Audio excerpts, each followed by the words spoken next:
Shiver, you cocksucker. Michel's website is his main weapon in his attacks on the art world. You lying sack of shit. And it's a place for Michel to indulge his passion for causing embarrassment and endangering reputations. Start sweating, pig. He churns out scandalous gossip and information gleaned from his contacts, and he'll use whatever he can to expose and threaten his targets. He's a fraud all around.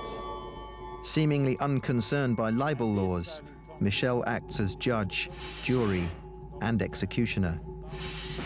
But in a discreet world with its fair share of skeletons, he's rarely taken to task. The more respectable the targets, the better. This is Sotheby's, their last great Russian sale. So you have the best piece in the auction room, is lot number 47. Ivan Ivanovich Shishkin of my Bollockses, landscape with brook, signed lower left and dated 1863. 550,000 to 700,000 pounds. But this is not a Russian landscape, because this is a Dutch bloody landscape. And I found the evidence where the painting was sold exactly a year before. Bukowski, in the catalogue. Marinus Adrianus Kukuk, hammer price 60,000 euro. So I called Sotheby's, I said, Russian department, please. Hello? You are not gonna sell number 47. So who are you? What are you now? Because you fucking Dumbo, it's a Dutch painting which was sold 1 year ago in Sweden. Okay, anyhow, they took it back. They didn't want to take the risk because I put it on my website. So if I was to ask Sotheby's why they withdrew the picture from the sale, what do you think they'd say?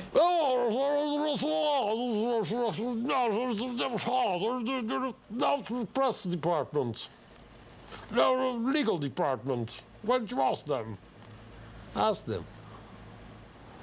Sotheby's say that, in the light of conflicting expert opinion, they did indeed withdraw the painting from sale. Others, like one angry dealer, are less restrained in their response to Michel. Haha, you are blackmailing everyone and making fortune out of it. Well, that's new. You really two-faced motherfucker who's got his money. You never sold gold coins before. Ha ha ha, I have to earn money, I have to kill you. Let's see what will happen. Why has he sent you this message? Why? I think because I place people out of business, no? With my website. It's obvious. So why does he accuse you of blackmailing people? Well, I have no fucking idea. I mean, you know, it's the easiest. You know, what is he going to say, this dirtbag? What is he going to say against me? That I'm doing good work? So, what?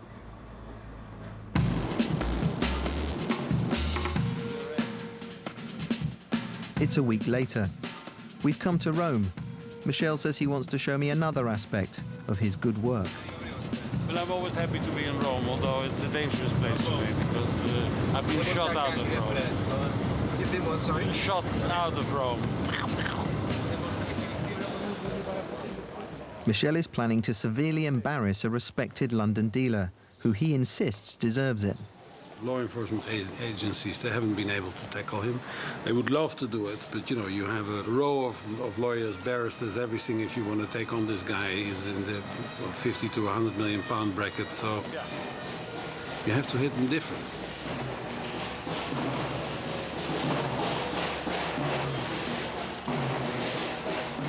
His plan is to land the dealer with a fake antiquity, and he's paying a forger to create the perfect bait.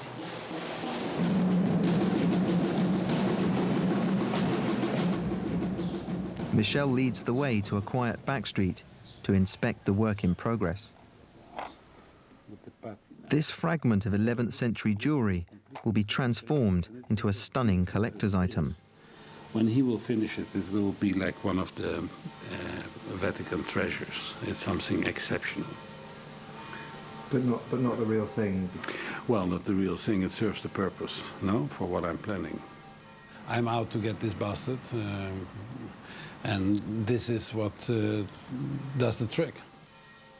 Once the fake is finally in the dealer's hands, Michel will reveal the scam on his website. If the dealer wants to retain his reputation, he's not likely to complain. Michel also stands to make a nice profit for himself. Michel, isn't it morally so questionable to make money out of this episode? Well, I'm sure it is, but you know, we all have to live, and I don't say I'm a saint, but at least I do something good with it, and I'm trying, you know, not to be my own advocate, but my own judge here. And these people, they have been enriching themselves, stealing from different countries for tens and tens, and some for hundreds of millions of dollars. I mean, really big. So to sting them and to expose them and to fuck them, because you fuck them all round, full circle. First, they're idiots because they don't have the knowledge, because with all their blah, blah, blah, blah, blah, still you can go in and screw them. If you have the top forger, I mean, don't think it's a present. It's costing me also. The investment is there. There are no guarantees, but it's the only way to blow them out of the water. Parting people from their money has played a big part in Michel's life. During the 90s, Michel lived in an apartment he still owns in the city's art and antiques district.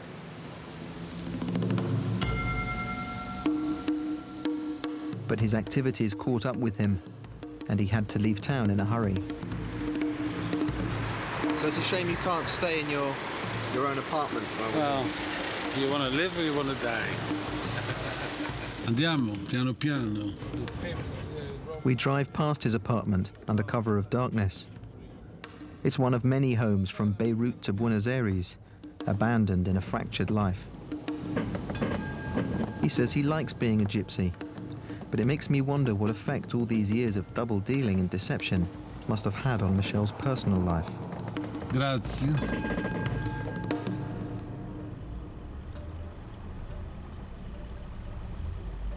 Michel has 4 children with 3 different mothers and has been married 7 times. This is wife number 8. She makes a lot of noise in bed. Always there, quietly, approving of what I do. And she's playing with the little blocks, which one day I will build my own funny farm. And I have lots of blocks to play with. And nice nurses in white uniform, nothing underneath. Just quietly passing by. Nice. They say I'm impossible to live with. I don't know. I'm not very faithful also. I don't make any promises. So. Michel showed little loyalty to former business associates when he switched sides in the late 80s. He turned against one of his own suppliers to help German police seize £45 million worth of looted Cypriot treasure.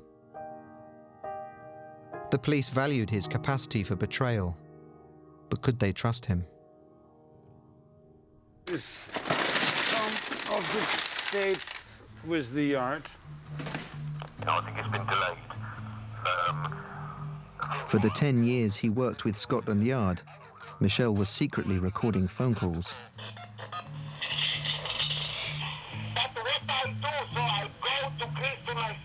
He says that to cover his back, he taped everyone, friend and foe alike. But did they put a contract on my head? Michel, tell me, Mario, because this is... The guy, because he was actually working under our instructions, because the first thing the picture can say is, well, what are those instructions? Yeah. It's time to hear another side of the story, so I contact retired detective Dick Ellis, the man charged with handling Michel during his time as an informer for Scotland Yard.